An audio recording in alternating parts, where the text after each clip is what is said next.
विजयनगर इन दिनों कठिन परिस्थितियों से गुजर रहा था। पड़ोसी राज्य से संबंध तनावपूर्ण हो चले थे और दोनों राज्यों के बीच आपसी अविश्वास का वातावरण बन गया था। ऐसे समय में तेनालीराम के कुछ विरोधी दरबारी, जो लंबे समय से तेनालीराम की लोकप्रियता से जलते थे, इस मौके को एक सुनहरा अवसर मान बैठे। उन्होंने एक षड्यंत्र रचने का निश्चय किया, जिससे तेनालीराम को राजा कृष्णदेव राय की नज़रों से गिराया जा सके। एक दिन राजा कृष्णदेव राय अपने बगीचे में अकेले बैठे पड़ोसी राज्य की समस्या पर विचार कर रहे थे। तभी एक दरबारी बड़ी चतुराई से इधर उधर नजरें घुमाता हुआ राजा के पास पहुंचा और धीरे से उनके कान में बोला, महाराज, कुछ सुना आपने? राजा चौंक गए और बोले, नहीं तो क्या हुआ? दरबारी ने राजा से कहा कि वह कुछ कहने से पहले जीवनदान चाहता है। राजा ने उसे निडर होकर बोलने का आदेश दिया।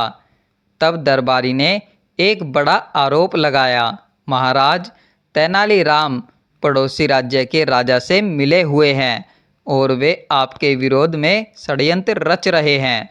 राजा को पहले तो इस बात पर विश्वास ही नहीं हुआ।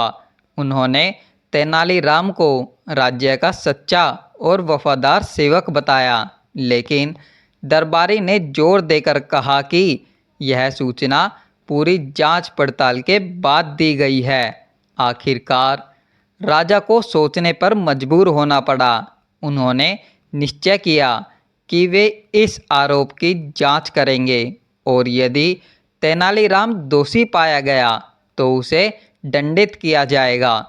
अगले दिन राजा ने तेनालीराम को एकांत में बुलाया और कठोर स्वर में पूछा, क्या यह सत्य है कि तुम पड़ोसी राज्य से मिलकर मेरे राज्य को धोखा दे रहे हो?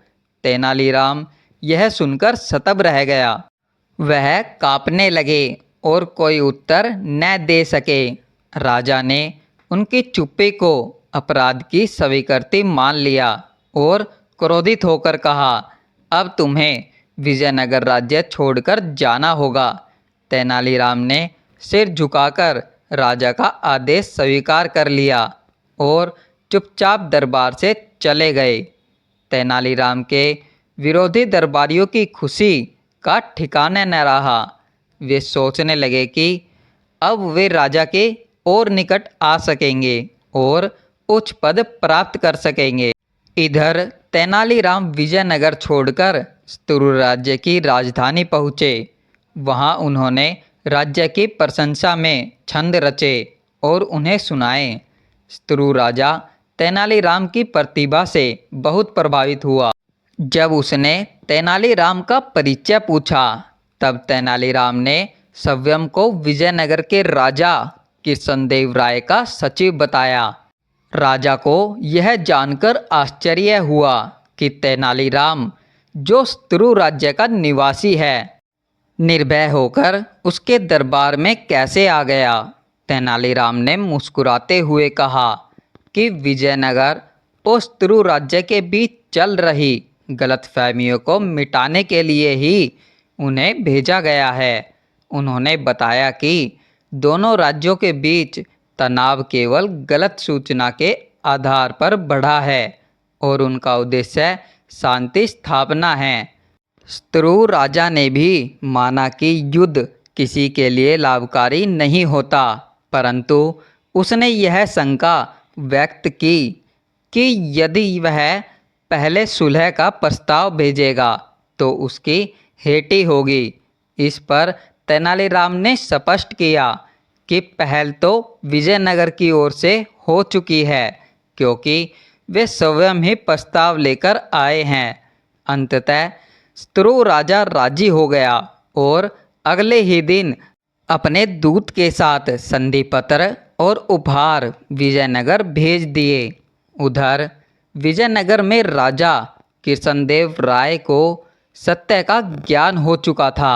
उन्हें यह पता चल गया था कि तेनालीराम के विरुद्ध रचा गया षड्यंत्र एक झूठ था। उसी समय शत्रु राज्य का दूत उपहार लेकर पहुंचा। यह देख राजा की आंखें भर आई। उन्हें तेनालीराम की बुद्धिमत्ता और निष्ठा पर गर्व हुआ। उन्होंने दूत के साथ अपने मंत्री और सुलह का पत्र भी शत्रु राज्य को भेजा। साथ ही तेनालीराम को आदरपूर्वक वापस भेजने का आग्रह किया। जब तेनालीराम विजयनगर लौटा तो राजा कृष्णदेव राय ने उसका विशेष स्वागत किया। उन्होंने तेनालीराम को पुरस्कार से सम्मानित किया और कहा कि उसका स्थान उसके हृदय में अटूट है। वही दरबारी जिन्होंने तेनालीराम के खिलाफ षड्यंत्र रचा था, अब शर्म और ग्लानि से सिर झुकाए खड़े थे। दोस्तों, इस कहानी की नैतिक शिक्षा, यह कहानी हमें सिखाती है कि सत्य को कभी भी छिपाया नहीं जा सकता। सच्चाई चाहे कितनी देर से सामने आए, अंततः विजय उसी की होती है। ईर्ष्या और षड्यंत्र का मार्ग कभी सफल नहीं होता और बुद्धिमानी तथा निष्ठा का पुरस्कार अवश्य मिलता है। तेनालीराम की बुद्धिमानी ने न सिर्फ एक बड़ी साजिश को नाकाम किया, बल्कि दो राज्यों के बीच दोस्ती की एक नई मिसाल भी कायम की। यही सच्चे ज्ञान और निष्ठा की ताकत होती है। ऐसी ही और रोचक कहानियों के लिए जुड़े रहिए हमारे साथ। दोस्तों, अगली कहानी में फिर मिलेंगे। अगर वीडियो पसंद आया हो तो वीडियो को लाइक करना और चैनल को सब्सक्राइब करना ना भूलें।